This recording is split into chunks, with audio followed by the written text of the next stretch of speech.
চাচা বেদাতি আমলগুলো আমলি হয়, চুরি করা এটা গুনাহ। চুরি করা কি গুনাহ? ওই হিন্দুরাও গুনাহ বলবে, মুসলমানও বলবে, নাস্তিকরাও বলবে। বলবে কি বলবে না? ডাকাতি করা এটা হারাম, এটা সবাই বলবে। এটা ধর্ম হোক আর নাস্তিক হোক সবাই বলে। জেনা ব্যভিচার করা হারাম, মুসলমান বলবে, হিন্দুরা বলবে, খ্রিস্টান বলবে, নাস্তিকও বলবে। বলবে কি বলবে না? কিন্তু ইবাদত এটা লিমিটেড। এটা কি? এটা লিমিটেড, এটা উপর থেকে আসে। আপনি মন চাইলে বেশি বেশি করে দিবেন, এই অধিকার, এই অনুমোদন ইসলাম আমাকে দেয়নি। চল একটা হাদিস দেখাই, সহিহ বুখারী 349 নম্বর হাদিস, সবাই জানি। আল্লাহ সুবহানাহু ওয়া তাআলা নবী মুসা আলাইহিস সালামকে, আমাদের নবীকে মেরাজে নিয়ে গেলেন। গিয়েছে কি যায় নাই? তিনি ফিরে আসছেন জান্নাত জাহান্নাম সব দেখে। ফিরে আসার পরে 6 নম্বর আসমানে একজন নবীর সঙ্গে দেখা হয়েছিলেন। নাম কি? নবী মুসা আলাইহিস সালাম।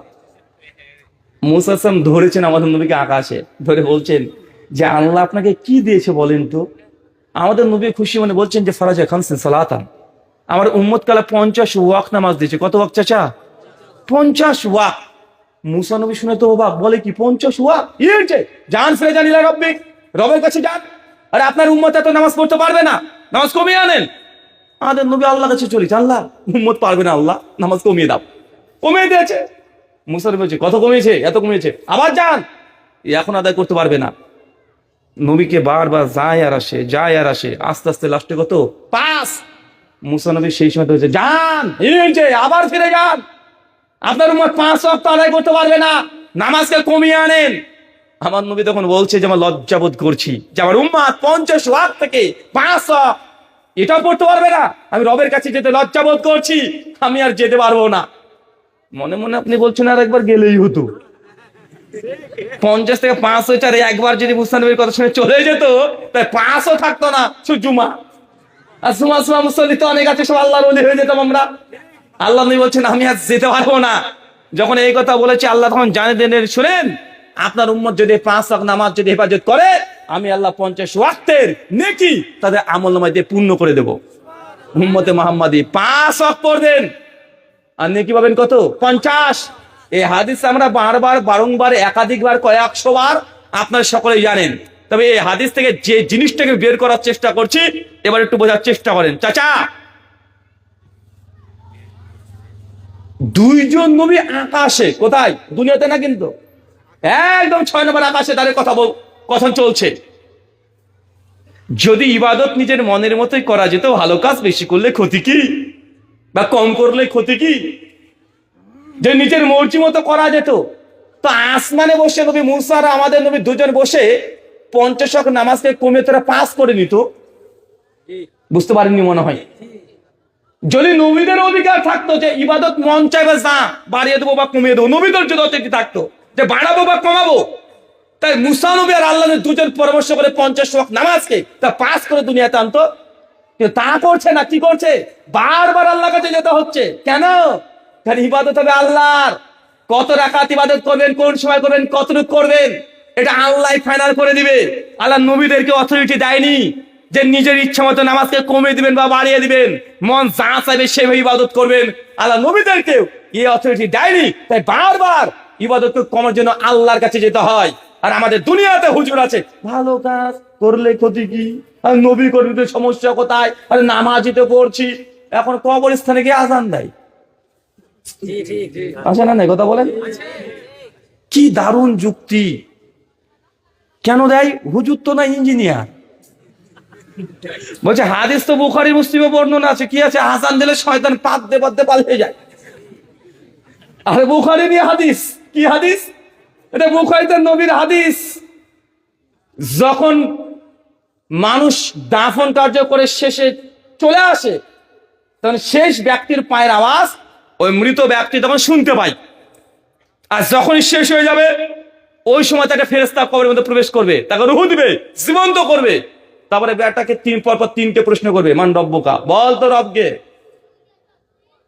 তো হুজুরদের এত বড় ইঞ্জিনিয়ার হুজুর, উনি তখন বলছেন, দেখেন যখন ফেরেশতারা কবরে বান্দাকে প্রশ্ন করে মান রব্বুকা, তো শয়তান তখন কবরের মধ্যে ঢুকে পড়ে। যখন প্রশ্ন করে ফেরেশতা মান রব্বুকা, তখন শয়তানকে বিভ্রান্ত করে দিতে পারে। তখন আল্লাহর জায়গাতে ফেরাউনের নাম বলে দিতে পারে। এর জন্য হুজুরদের কোনো বুদ্ধি কি বলছে আজান দে কবরে, তা আজান দিয়ে শয়তান পালিয়ে যায়। এখন ডাইরেক্ট প্রশ্ন করে ফেরেশতা ডাইরেক্ট উত্তর দিয়ে দিবে। কত বড় ইঞ্জিনিয়ার দেখেছেন, মানে গরুর গাড়ির হেডলাইট, এটা কি গরুর গাড়ির হেডলাইট লাগিয়েছে, মানে স্বপ্নের গরুকে গাছে তুলে নাচছে। আমি বলেছিলাম ভাইকে, ভাইজান আজান দিলে তো শয়তান পালিয়ে যায়, ওই আজান শেষ হতে না হতে শয়তান আবার চলে আসতেও পারে, পারে কি পারে না? আজান দিয়েছেন শয়তানে পালিয়ে গেছে, এরপরে দেখেন নামাজ পড়ছেন, মন কোথায় চলে গেছে, কে নিয়ে গেছে? শয়তান নিয়ে যায় না? তো তুমি কবরে তুমি যতই একবার নাই 100 বার যদি আজান দাও, যে বেঈমান দুনিয়াতে যার ইমান নাই, তুমি হুজুর শুদ্ধ কবরে ঢুকে যাও না কেন, তারপরে কবরে ফেরেশতার কাছে কোনো 2 নম্বরে চলবে না। ওই শয়তানও ফেরেশতাকে দেখে ভেগে দৌড় মারে। সূরা আনফাল খুলে দেখেন 38 নম্বর আয়াত, বদরের প্রান্তে সুরাকাবির মালিকের সুরাত ধরে রূপ ধরে একজন ইবলিশ, বড় ইবলিশ এসেছে, আর কাফের দেখে বলছে, শোনো আমি তোমাদের সঙ্গে থাকবো, আর মুসলমানদের বিরুদ্ধে আমি লড়াই করব, নিশ্চিত মুসলমানকে আজকে পরাস্ত করে যাব। সুরাকাবির মালিকের সুরাত ধরে ইবলিশ চলে এসেছে, যেমন যুদ্ধের প্রান্তে যখন তরবারি নিয়ে লড়াই করছে, ইবলিশ ডাইরেক্ট মানুষের রূপ ধরে মুসলমানকে মানে কচু কাটার জন্য তার প্রস্তুতি নিয়েছে। আর আল্লাহর একদম আসমান থেকে ফেরেশতা নাজিল করছে। সূরা আল ইমরান 123-25 নম্বর আয়াত, 3000 ফেরেশতাকে নাজিল করে দিয়েছে।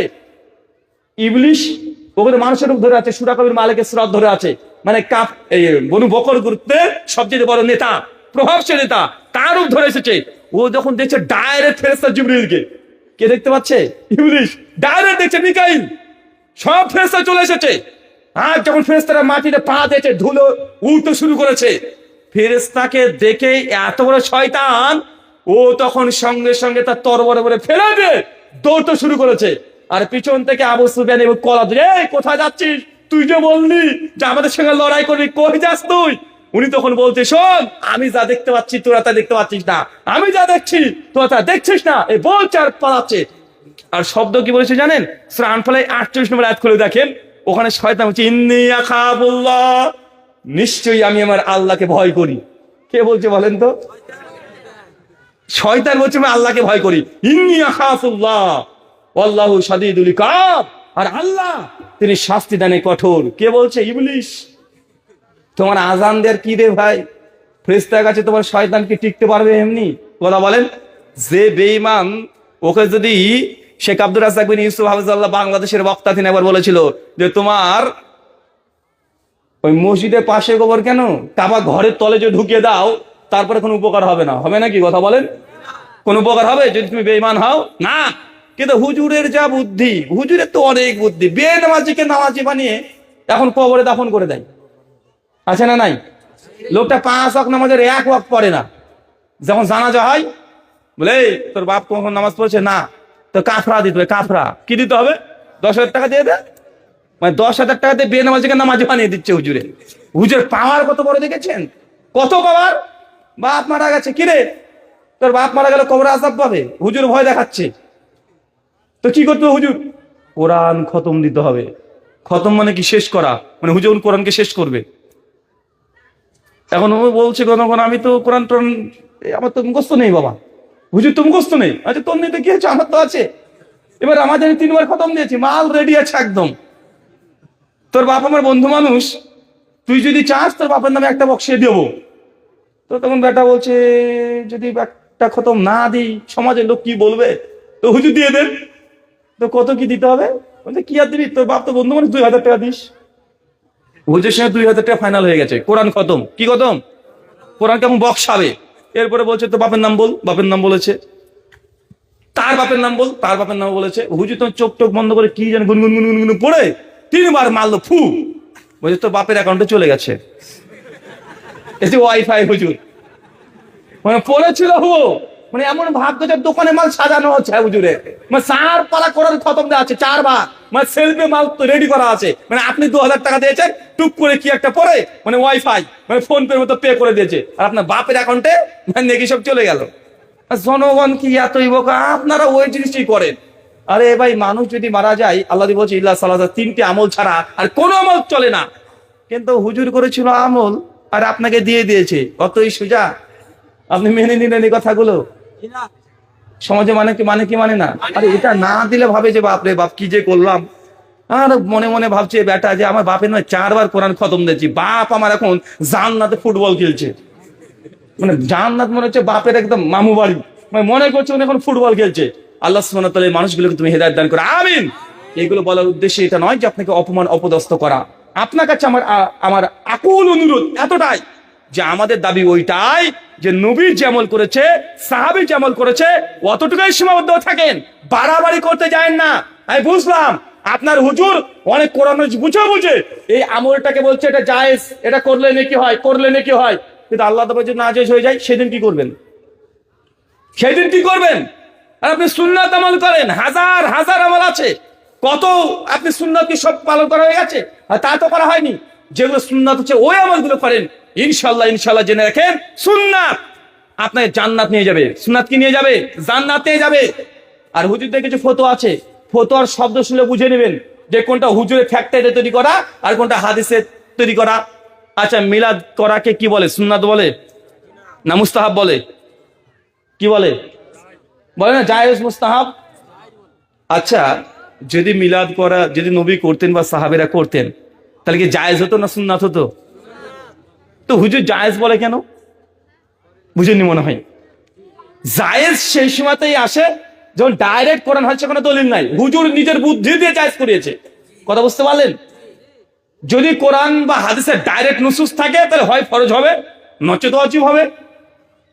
আর নবী যদি যে আমলটা প্রতিদিন করছে ওটা সুন্নাত হবে, সুন্নাতে মুআক্কাদা হবে। আর নবী যে আমলটা মাঝে মাঝে করতেন মাঝে মাঝে ছাড়তেন, সুন্নাতে গায়রে মুআক্কাদা হবে। কথা কি বুঝতে পারলেন? কিন্তু জায়েজ কি চিজে এটা জনগণ আপনারা বুঝেন না।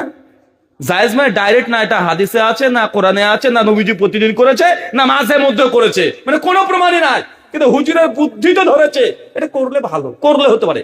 তো এটা তো হুজুরের চোখে ভালো লেগেছে, যদি আল্লাহর চোখে ভালো না লাগে। বুঝেননি মনে হয়। সত্যি যদি আল্লাহর চোখে ভালো না হয় সেই দিন আপনি কি করবেন? আর যেহেতু দুই আলেম, দুই দলের বড় বড় হুজুররা দুই রকমের ফতোয়া, আপনার ওই জনগণ ওই হুজুরদের বিভ্রান্তি ফতোয়ার মধ্যে যাওয়ার দরকার নেই। কোরআন হাদিসে যা আছে ওই আমলগুলো করে ক্ষান্ত থাকবেন, ইনশাআল্লাহ তাতেই জান্নাত হবে। আমাদের উদ্দেশ্য জান্নাত যাওয়া। কোথায় যাওয়া? কথা বলেন, জান্নাত যাওয়া। তাই হুজুরকে জিজ্ঞাসা করবেন, হুজুর এটা কি সুন্নাত দ্বারা প্রমাণিত? সুন্নাত হলে করবো, নচেত করার দরকার নেই। বুঝেনি মনে হয়। সুন্নাতের উপরে আমল করে কি জান্নাত যাওয়া যায় না? আমরা ওখানে আপনাকে বলছি অত দূর থাকেন, এর বেশি যেতে যায় না, ফিতনার মধ্যে যায় না, সন্দেহের মধ্যে যায় না। সন্দেহের মধ্যে গেলেই সন্দেহ আপনাকে জাহান্নামে নিয়ে যেতে পারে। আল্লাহ সুবহানাহু ওয়া তাআলা আপনাদেরকে বোঝার তৌফিক দান করুক, আমিন। প্রশ্ন